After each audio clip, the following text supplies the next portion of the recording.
Hi guys, welcome back to Irish Footy Vlogs. Welcome back to another Premier Division dash, I would say, FAI Cup show, Sean, this week. Two games in the Premier Division was all there was.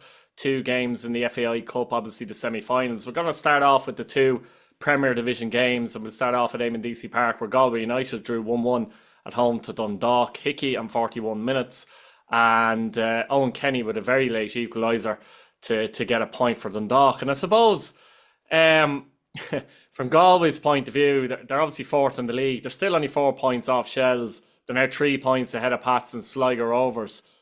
But a little bit of a blow, the fact that maybe they would have felt like they were expected to beat this current Dundalk side, and obviously the leveler coming in deep into injury time will be, a bit of a blow in terms of, certainly in terms of any chance of maybe a title charge, but even with Europe, they'll be disappointed enough to have only got a point, I think, will they? Yeah, very, very much so. I mean, and you could have said that if they'd have won this game, they'd have been well in the title race. Yeah. And now, because there's so few games left, that's probably the last blow to that.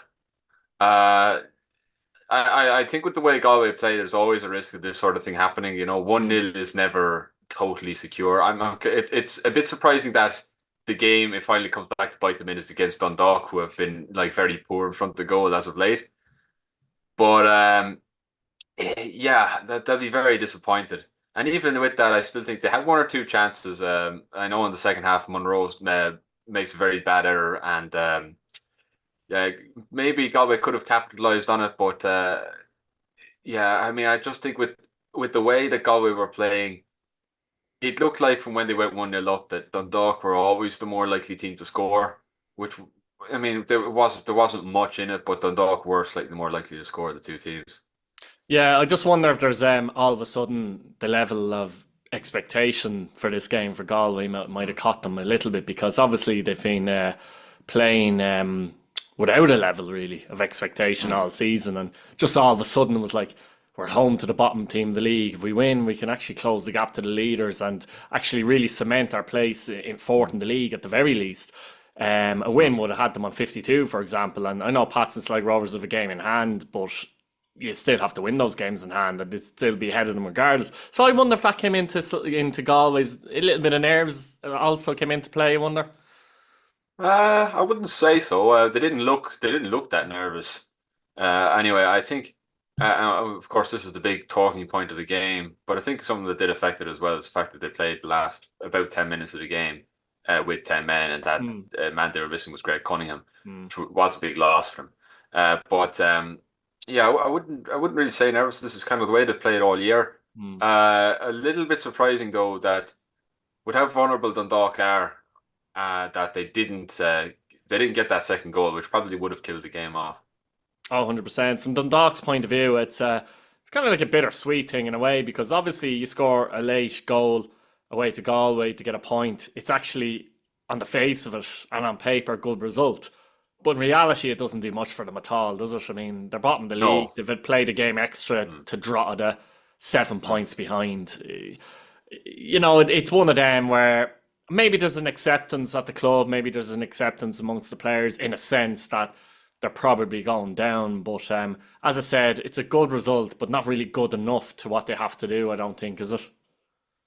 Yeah, they had to win today for this game to mean anything to them. It's now 7 points to Drogheda, who have a game at hand, and Dundalk only have 3 games left. So they would have to win every single game from now to the end of the season, and Drogheda would have to lose every single game from now until the end of the season. So yeah, it's unfortunately. I mean, look, we've known it for a while, but it's I think after Friday, you're going to have official confirmation that Dundalk will be relegated. I mean, to be fair, it was a spirited performance. A Hmm. spirited performance to get a result away to Galway like that, and after going a goal down, you can't fault the effort the players gave. But unfortunately, it's nothing more than that. It's a good effort, really. That's all it is.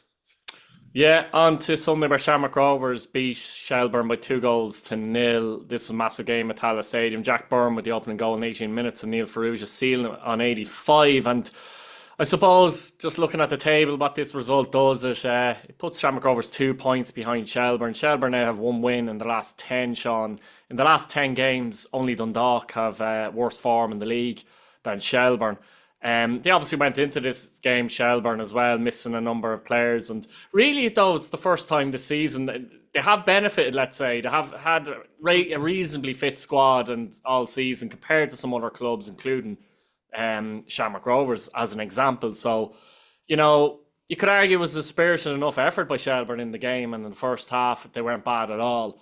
But ultimately, Shamrock Rovers get the 3 points, and that's the most important thing. And Shelbourne just seem to they just can't buy a result right now. But the funny thing is, they're still top of the pile. Yeah, pretty much. I think Look, you look at some of the other results Shelburne have had that have sort of come into this capitulation. But this one wasn't a bad performance compared to those. I think Mm. the only reason this one matters as much is because they've lost other games where they should have won. I think that's the only reason. Because as you said, yeah, they were very spirited. They had a number of chances to score. Sean Boyd produced a really good save from Leon Mm. Poles in the Mm. first half. Um, they were a little bit shaky in defense, I would Mm. say, which is not like them. But yeah, I No, but I mean, suppose when you're when it's no surprise, sorry, Sean, yeah, when you're missing Paddy mm, Barrett and Griffin and players as such, mm, like Ledwidge Gannon went to centre back in a back two, mm, and John O'Sullivan went to right back. So I suppose that played a big part in that as well, didn't it? I'd mm. say. Yeah, it did, of course. I mean, they did really well to manage. Duff did really well to manage the squad with the injuries that they had and with the suspensions as well. Um, it is a case of like they all really hit at once, and it's the worst possible time for it to happen.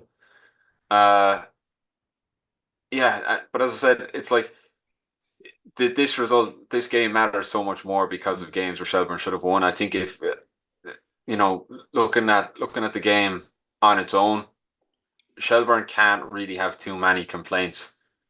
It's a really good result for Rovers, really good performance. I had a little bit of doubts that maybe they might have won Aya in Europe or whatever because Mm. they played a lot of the game. They played a near full half of football on Thursday with 10 men against Applewell, and I thought that might have factored in somewhat. But I know they came out. They were really really convincing, and they look at this stage to be the favourites to actually win the league.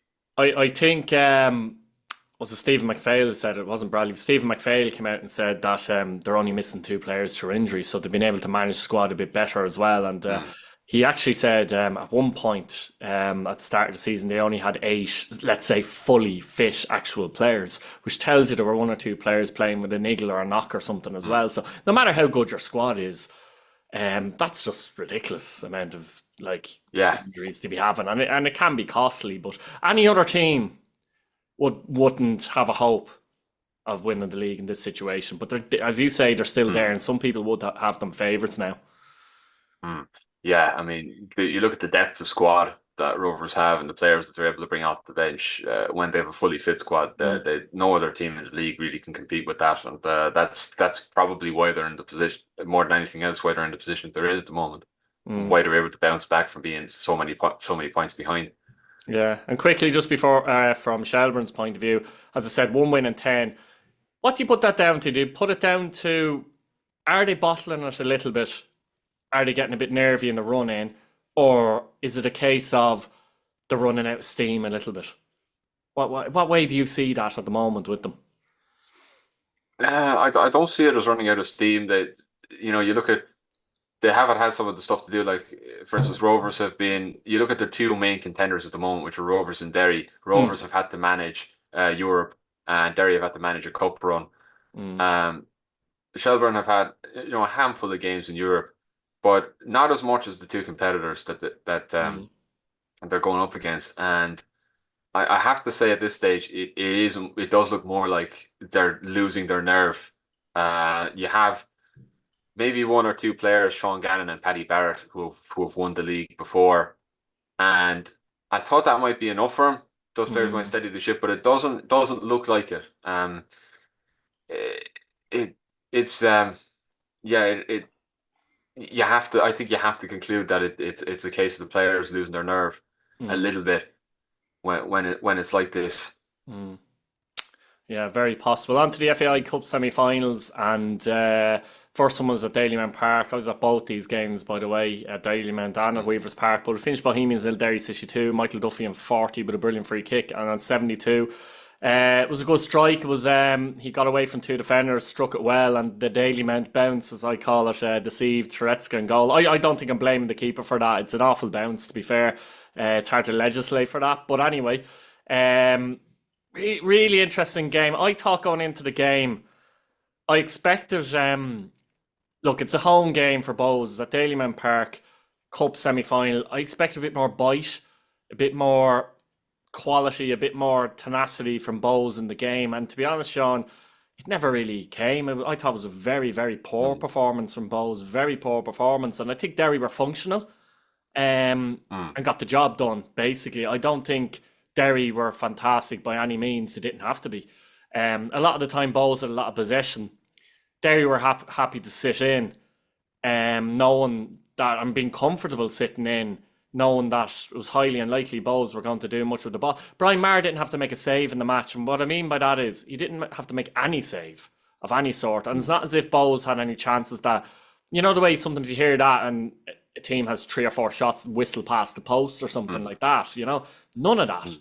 None of that. They're very poor up front. I don't know what the solution is for them as a striker in terms of Grieve, Akintunde, Mm. Piszek, and James Clark's been used almost there as well, and he's not a striker. Mm. But I don't think Grieve is the answer, to be honest. I don't think any of them are the Mm. answer in that position as such. Yeah. But they have to pick somebody, Mm. don't they? Sometimes I think maybe Mm. Piszek could be the man because you might be able to at least get across into the box and you might be able to, you know, Mm. score a header because he's a big lad, like, you know.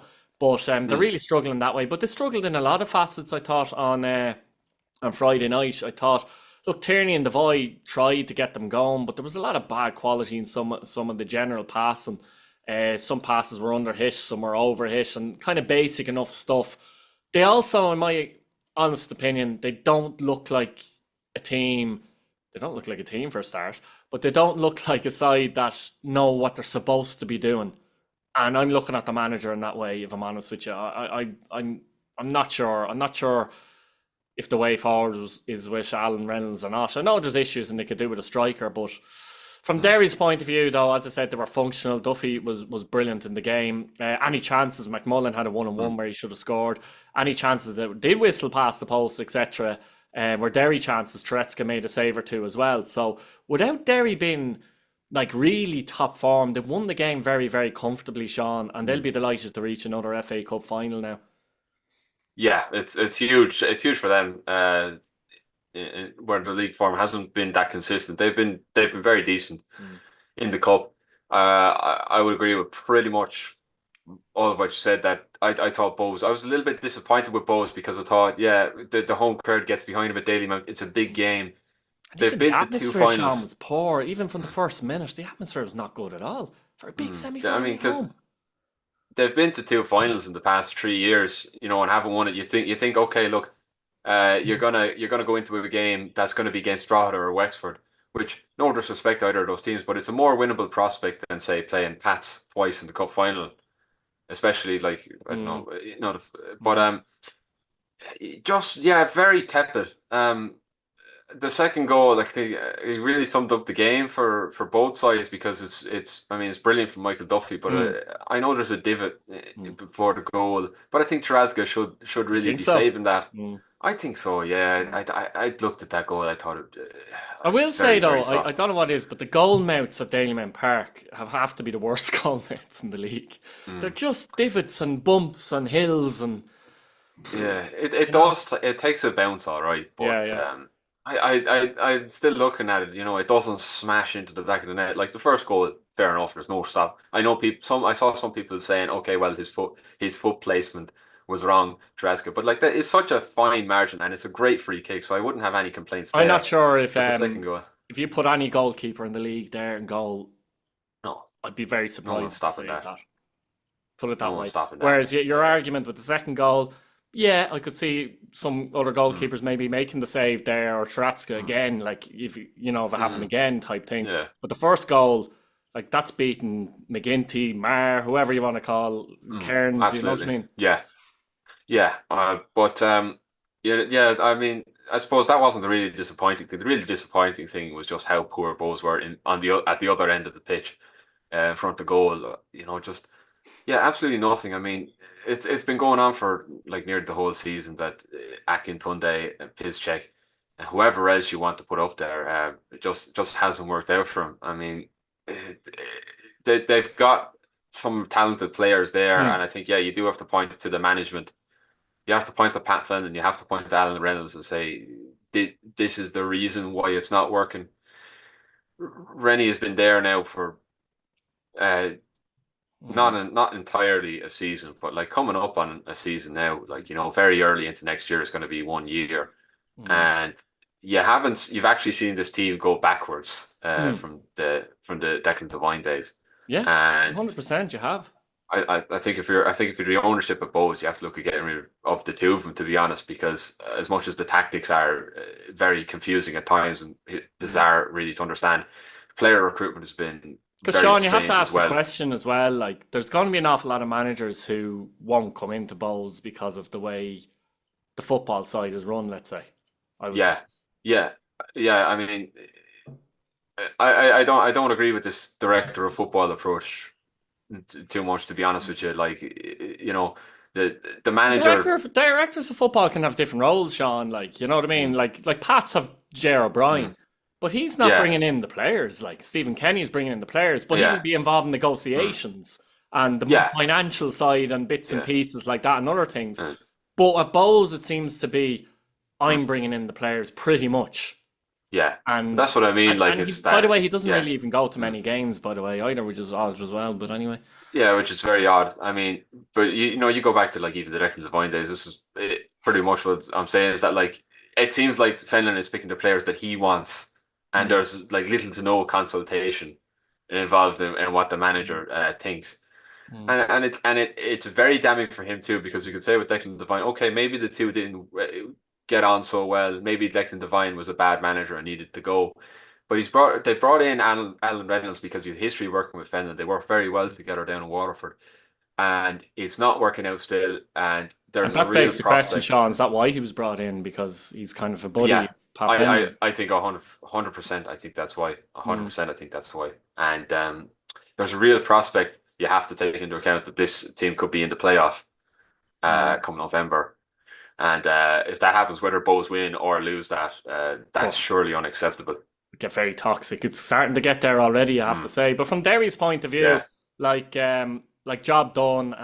It's Mm, weird. They could end up with nothing this year. They could end up with a league yeah. title and an FAI Cup. So all could be great for Yeah. Derry City, or it could be a Mm, very poor season. Fine lines in yeah. football, isn't it? Oh, yeah. Very fine lines. And, look, I suppose as a neutral looking in, it's very, very exciting because I think it will say a lot about the future of Derry. How they what their ambitions are going forward. Because you have to take into account as well whether you're playing Champions League football Mm. or Conference League football. That could affect the players that come in. I mean, there's rumors that Brian Maher is going to leave. Would he stay? Maybe would he stay if there was Champions League football on Adam offer or O'Reilly's out of something like that? contract. He's been a big Adam player for them as O'Reilly, well. yeah. There's a number of there's so many what ifs about Derry now, and because of the way their season shaping up, unique to anybody else, I think Mm. it's very interesting to look in from the outside. Yeah, well, they're into the final and fully deserved. The other semi final was a very interesting game at Weavers Park, where Drogheda Mm, United just about overcame, I would say, a very brave Wexford side. mm, Finished Drogheda 3, Wexford 2, Aaron Dobbs in 42, giving Wexford a shock lead.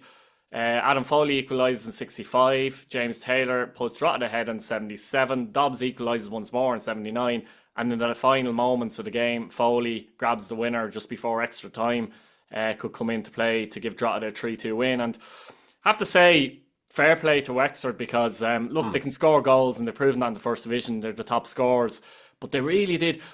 They didn't like in the first half, they're 1-0 up at half time and Dobbs scores his goal. Mm. They didn't really give Drogheda a sniff, but at the same time, they didn't play a park the bus style football. Do you know what I Mm. mean? Drogheda found it very Yeah, difficult. And Wexford really embraced the occasion. And I think, particularly in that first half, I think Drogheda United, a little bit nerves came into it, I'd say, because look, you're Drogheda United, you have a chance to get to the FAI Cup Final, you're home, and the mm. opposition are first division team. There was a lot of pressure on that because it was almost like they couldn't Yeah. lose in their head, and that, that, Mm. that does come into you. And I know Kevin Doherty, um, had a few choice words at half time. Some of the players have said that themselves publicly, so Mm. there's no revelations there. And it can just play into your head, Dan. In the second half, it took them a while to get going, but once they did get going, Drogheda, you felt, even when they equalised Wexford, I felt Drogheda would get another one as well. Um, Mm. but Wexford they'd be proud of themselves, but also bitterly disappointed because they would have Yeah. looked at it and kind of gone, God, we actually had a chance here. And, Mm. you know, they gave it a right good go, and fair play to them. But from Mm. Drogheta's point of view, it's a long time since they were in the final. I think 2013 was the last time in that infamous defeat against Sligo Rovers. Mm. But, there was a lot of pressure for them going into this game as well, Sean. And from their point of view, the job is done. They're in the final. Mm. Yeah, it almost is the case that when you're the favourites, there's more pressure on you. And let's be honest, Drogheda Dro wouldn't be favourites very often no, going into no, games not in the a lot Premier this Division. season. Yeah. Not a lot this season. So maybe that Mm, was a new challenge for them and how they responded to that. mm, Um, it factor in a bit, but yeah, I I'm very disappointing for Wexford. I think, to be fair, if they play like that for the remainder of the season, I don't think there's any reason why we won't see them in the promotion relegation playoff. could be a They're really repeat. good. It could be a repeat. I mean, as I said, Mm, the team that's lost the semi final mm, for the last 3 years in a row has gone on to the playoff final. Now they've always lost. yeah. That could be Bows though this year, but Mm. But I think what this added but as well, what got me thinking about this game afterwards as mm, well, is that we talk about the playoff situation and the team who mm, comes up through to play yeah, the team that finishes ninth. Um, it's always a nervy occasion for the oh Premier yeah, Division team, and this match serves as a warning a little bit as well. No matter who yeah, they play, be mm, it Drogheda or yeah. Bows, you know what I Mm. mean? It does serve as a warning, doesn't it? I think back to actually when we played UCD in the cup 2021. And we got it was a similar situation. We got lucky. We scored a last minute winner in that game against UCD. Mm, But I remember coming away from that game thinking, if this is the team you play in the promotion final, you don't want to play them because they're going to be out for it. They're going to have the confidence then they can say, well, we can beat these guys. mm, And I thought looking at the game, particularly the front three, Mikey Rowe and Thomas Alua and mm, Aaron Dobbs, of course, mm, that Wexford were very convincing. mm. Um, and Drogheda, by contrast, I thought they were. I mean, it's been going on all season, to be fair, but very patchy in defence. I Mm. thought particularly the second goal, Bulger gets caught out there. Alua does well; he puts his body in front of Bulger, but I think really when you're the defender, you shouldn't be Yeah. giving up that. And the goal then is very scrappy. I mean, I Mm. suppose it's great awareness from Aaron Dobbs Yeah. because he gets. I don't know what he gets on it, to be honest, Yeah, which it's is just but one of those. It's uh, instinct, isn't it? it's instinct. It goes Mm. in. I mean, that's the Mm. important thing for Wexford. But yeah, on the flip side, then I thought Wexford, particularly for the third goal, because Adam Foley is on his own, nearly inside the 6 yard box, and I Mm. thought that was a very sickening goal for them to give away. Mm. So it was very similar to the second goal they gave away, the one that James Taylor got, I wonder if they were and thinking at that point, can we hang on for extra time here? Maybe a bit nerves kicked in there as well. well, it was funny because but directly before they conceded that goal, I can't remember was it Aaron Dobbs or someone went down with cramp. Mm. Uh, Mm. Maybe because look, you have to factor in. I know Drogheda are part time too, but Mm. they're eyeing towards full time, and I'd say the setup was Mm. a bit more professional. Whereas And it's Wexford are part time fully playing part the time, Premier Division as well. Like it's a playing big Premier difference. Division, Yeah, yeah.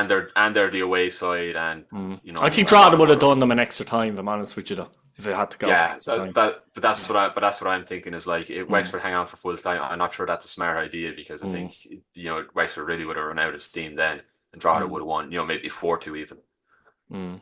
Yeah, no, 100%. No, I think obviously we'll do a preview of Drogheda and Derry City, but Drogheda will be going into that game as massive underdogs, and I personally wouldn't have the massive underdogs. I'd have Derry slight favourites if I'm No, honest. yeah, But that will suit Drogheda down to the ground going into that yeah. final.